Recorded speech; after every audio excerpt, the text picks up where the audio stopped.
and welcome to another episode of Murphy's Law. I'm Eric Murphy. Before I dive into this episode, I do want to say it is the beginning of the month, and I want to thank my patrons. It has been one heck of a change in the last 30 days, and a lot of you have jumped into support. So I just wanted to say thank you personally to Ekim, Ray, Captain Diabetes, the Blazing Wizard Pope, Kristen, Mike, Justin, Aquarius, Prim, and Philip. If it wasn't for you, I wouldn't be able to do this the way that I am. So thank you so much. That said, I want to dive right into the episode.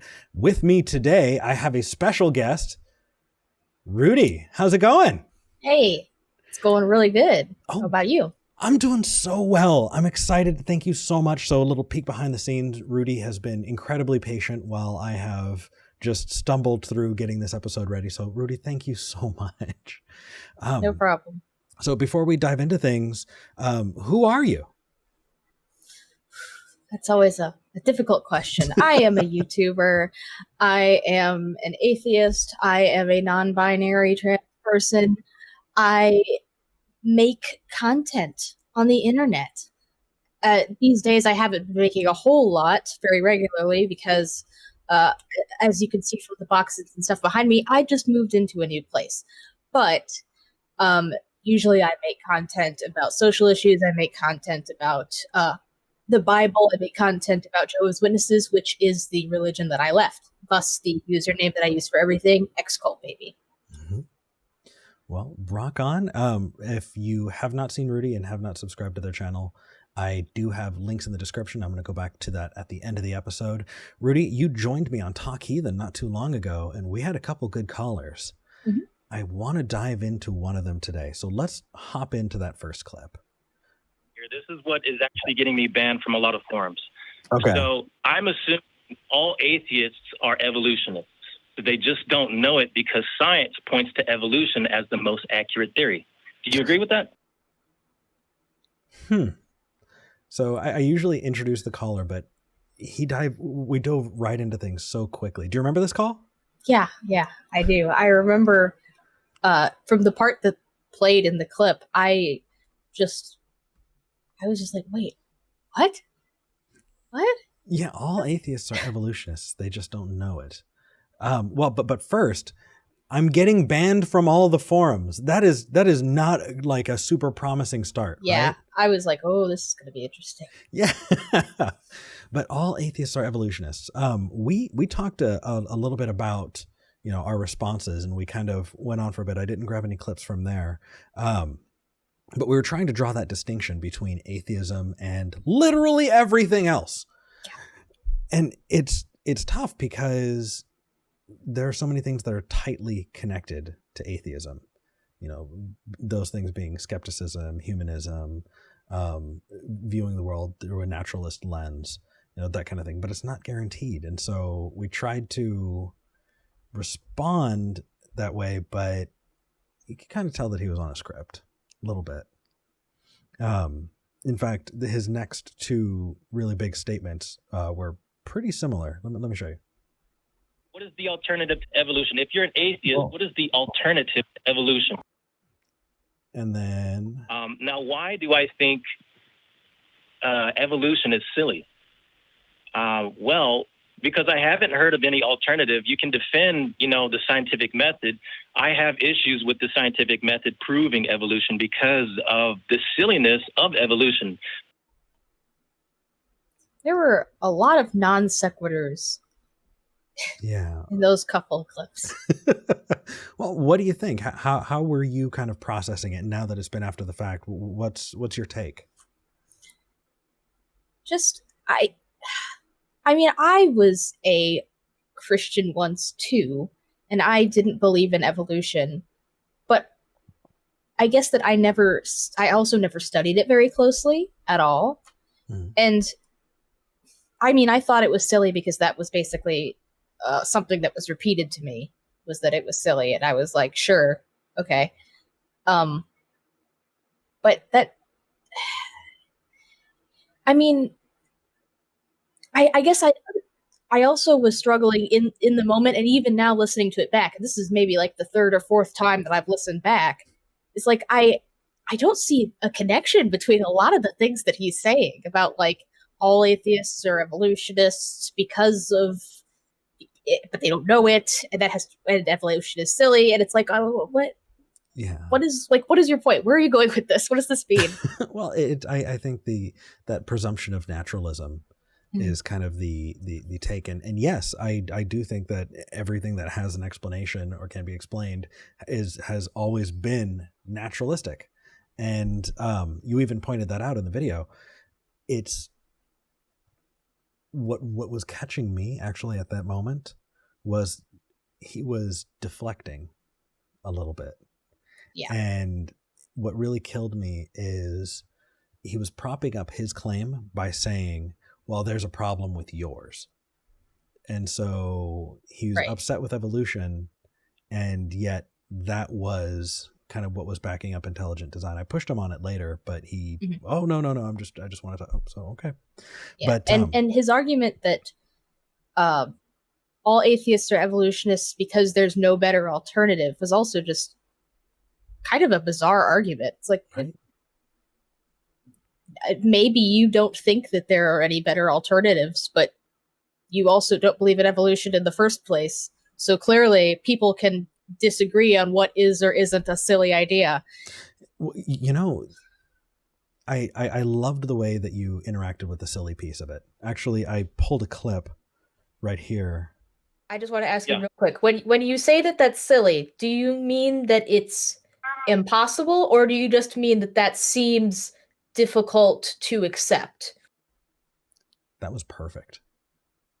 That is a perfect response, because you took that and went, okay, you know, let's draw that dividing line here. Are you trying to discount it, or is this an argument from personal incredulity? Yeah, and I thought that was an important distinction to make. Definitely. And I was like, yeah, you cut to the meat of it, and I was kind of following him along, and you dove right in, and that was fantastic. Thank you. Oh, thank you. I'm glad that you are on. I have his first really big claim right here. Let's take a look. There's an evolutionary model of the whale. It shows a dog evolving into a whale. There's a four-legged dog with a snout like a dog, and it evolves into a whale. And I said, wait a minute. How could evolutionists believe this? That got me. I'm not even. I don't know. I am not the best scientifically educated person. Okay. And even I can tell you, there's no evolutionist that claims that a dog evolved into a whale. Not a single one. Well, this put me in, oh my goodness. I wasted way too much time on this claim. Like way too much time. I was like, okay, what did he find? And I think I found it. It looks like this. And that may look like a dog, but it actually looks, it's a little closer to maybe what a deer would be. And it's evolution and how you kind of get to that whale. It takes place over the course of 20 million years. And so I'm thinking, okay, you know what? For this episode, I'm going to take different clips and images and kind of show it. And that first animal, the Mesonyx, it turns out that there are a bunch of other animals that come from there as well. And each step along the way, there's so much information that I finally got to this. And I realized, you know, I don't think I'm going to do it any justice. So what you're saying is it turns out that evolution is something that requires years of scientific study to understand all the nuance of.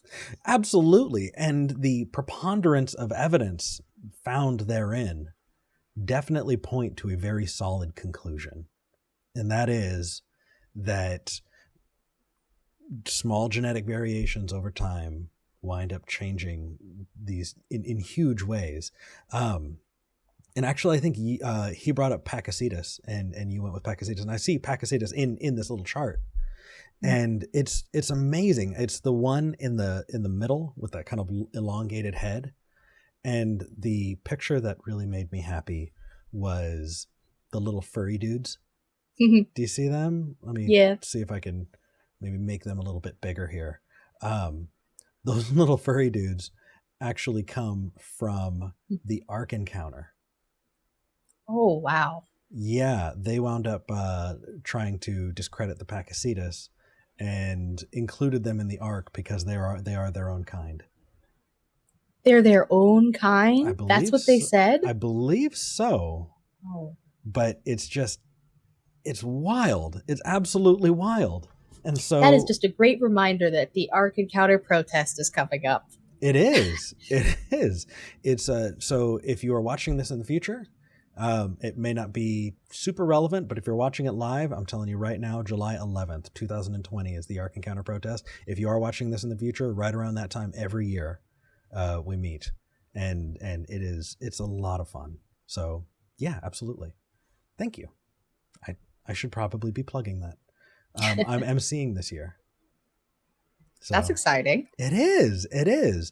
R and Raw, No Illusions, Holy Kool-Aid, V, LaBianca, myself, Mandisa Thomas, and a few others. It's gonna be a good time. So you know what? I'll drop a link to the Tri-State Freethinkers video actually in the description for this video. So let me get back to the two of us here. Okay. So he went on talking about, well, let me bring it back up. A dog turned into a whale. Okay, I kind of lost my mind trying to back that up. Yeah. Well, then we get this clip. We have, I think, 5 or less fossils of ape to human evolution, ape to human fossils, and none of them are complete. So if you look at the Smithsonian's website, they have a really awesome human kind of family tree dating back, and they have 6,000 skeletons. Wow. You know, just cataloged there. 6,000 is a little bit bigger than 5. Yeah, right? Just a bit. But yeah, I wanted to grab pictures to do like a collage for that. Mm-hmm. Yeah, 3 hours later, I got a headache, and I've got way more info than I'm ever going to be able to pack into an episode. Fair enough. Yeah. Because again, this is a very complex topic that can't be boiled down to, I think this is kind of silly. So, you know. Well, I mean, what a clear example of the argument from personal incredulity. And I don't think I've brought it up on the show before. When I say the argument from personal incredulity, what I'm saying is if somebody says, I'm having a hard time believing X or understanding X, therefore X is not true. That is fallacious. Just because you don't understand it doesn't mean it's not true. And that is exactly what's going on here. And both of us responded very similarly. You had actually said, no, both of us did, that if you want to learn about it, take a class. Because you're right, it is nuanced, and we're not going to be able to get through all of it in one sitting. People get degrees in this kind of thing. But how interesting is it that on an atheism show, we're finding ourselves in the role of science communicators? Yeah. And it's sad that those things even have to have anything to do with each other, really. Yeah. Because there are plenty of people who believe in a God that have no problem accepting science. But some people just don't. And they think that that is anti their God belief. Yep. When it really doesn't have to be. One does not have anything to do with the other necessarily. Yeah, depending on your definition. I guess I'm talking specifically about young Earth creationism, I should say. Fair enough. True. What's funny is you look in the comments and a lot of people say, oh, that's not possible. This person's a Poe. There's no way, nobody would believe. And it's like, no, the reason why we're giving this airtime is because people should know that is what a lot of people think, that this is something that is actually out there, that we're not just making this up. We're fighting against this kind of anti-intellectualism. Mm-hmm. And so here we are. And in the meantime, we have people like this who fancy themselves to be the next, great explorers who are being, what's the term? Pioneer? Well, not just pioneers, but they're being persecuted for their forward thinking. In fact, I grabbed a clip. In the past, people had problems with the earth being flat. And when people said, hey, the earth is not flat, they criticized them. Oh, well, it's a good thing that we have him to tell us and to point out that, criticism is... I do always find it not funny, I guess, but it's still amusing how often these people will play the oppression card. Mm-hmm. Like, oh, you're suppressing the truth by putting evolution in textbooks. It's like, no, we're presenting the thing we have the best evidence for. And back then, when people were figuring out that the earth was not in fact flat, prior to that information, as far as they knew, the earth was flat. That was their best information at the time. So, yeah, people aren't always super open to new ideas, but you're trying to prove something that's already been disproven by new information. That it doesn't work in reverse like that. Agreed. But the criticism is something that really sticks with me. I remember my last conversation I ever had with my pastor. My pastor, his response to me, to finding out that I was an atheist, is he said, yeah, well, Stephen Hawking said something a few weeks ago that was super wrong and everybody laughed at him. And so you really shouldn't be listening to people like that because they're wrong. So someone making a mistake and everybody laughing at them was proof positive for my pastor to go, that person should never be listened to.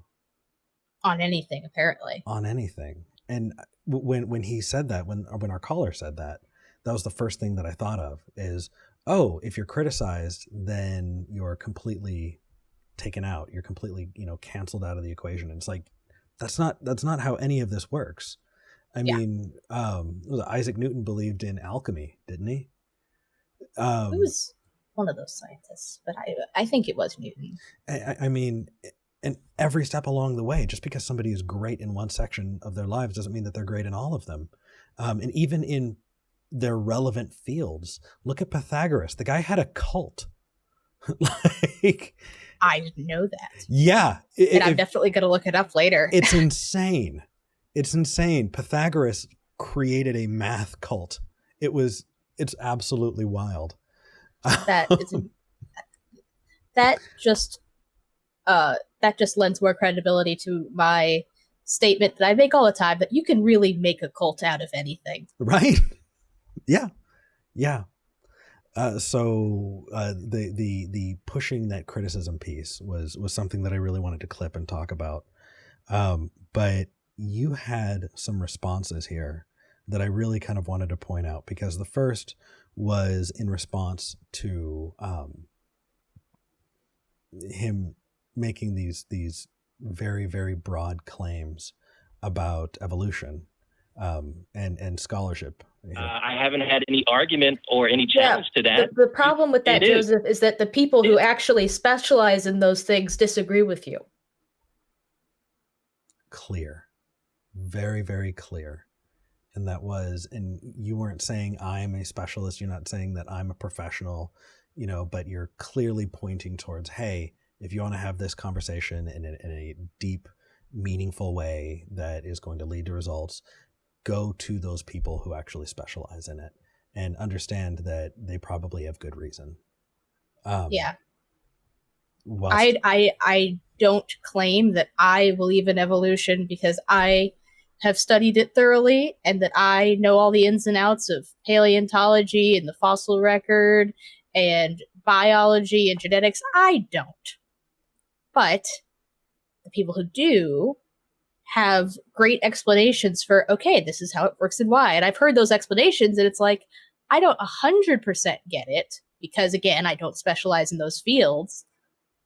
But they clearly have these explanations and tons of evidence, and everybody else who studies it, at least the vast majority, all are like, yes, this conclusion is the one that makes the most sense based on the data that we've collected. So somebody just coming in and saying, that seems silly. That doesn't cut it. No, it doesn't. And it's not just that, it's the predictive power too. I could be wrong here, but I think Pakicetus was predicted before it was found. People went, this, if our model here is right, then we should expect to find Pakicetus. I believe it was we did. Based on the way that the pelvic bones are, or something like that, they expected there to be a land version of it, or I don't understand the details. But I mean, I think that's right. I'm not sure. I'm going to have to check it out. If we're wrong, please correct us in the comments. But still, yeah. No, you've got evidence, you've got predictive power, you've got all of these different fields that are disparate. That biology doesn't have a ton in common with archaeology, and yet if this model is correct, then you're going to have that overlap in those fields. Right. And we see it. But moving on, you had one other response that I absolutely loved. Your personal incredulity does not invalidate all of that research. That's pretty much the heart of the argument, was just that he thought it seemed silly. It's like, well, that's great. Yeah, thank you for calling. We award you no points. It's just, and yet we're going to keep being there. I know that in your I have been watching your content, and I think what you're doing is fantastic. And in our own ways, we are going to keep being there, and we're going to keep pushing the conversation forward. I was really, really glad to have you on Talkie then. It was a really good time. It was for me too. And you're right. There were some really good calls. I'd actually love to record with you again and get to one of those other calls if you're up for it. Yeah. Yeah? Okay, cool. All right. Well, before we head out, how can people find you? I am Xcult Baby on pretty much every social media platform you can find. Obviously, my YouTube channel is called Xcult Baby. You can also find me on Instagram, Twitter. I think I have a Reddit, but I never use it. But yeah, follow me on those platforms, especially Twitter, if you want to keep up with what I'm doing on my channel. Awesome. Rudy, thank you so much for joining me. The links to everything that you mentioned, I'm going to be putting in the comments below, or not the comment, in the channel description below, or video description. God, one of those days. Rudy, thank you so much. Take care. Yeah. All right. That's it for this episode of Murphy's Law. Stay tuned because I will be recording again with Rudy. That was a lot of fun. Again, I want to say thank you to my patrons. Click here to subscribe. I put up content every Monday, Wednesday, and Friday. If you want to see the original, I've got that down below. If you want to see another episode of Murphy's Law, go ahead and click here. If you want to see conversations with Christian apologists, click right here. See you next time.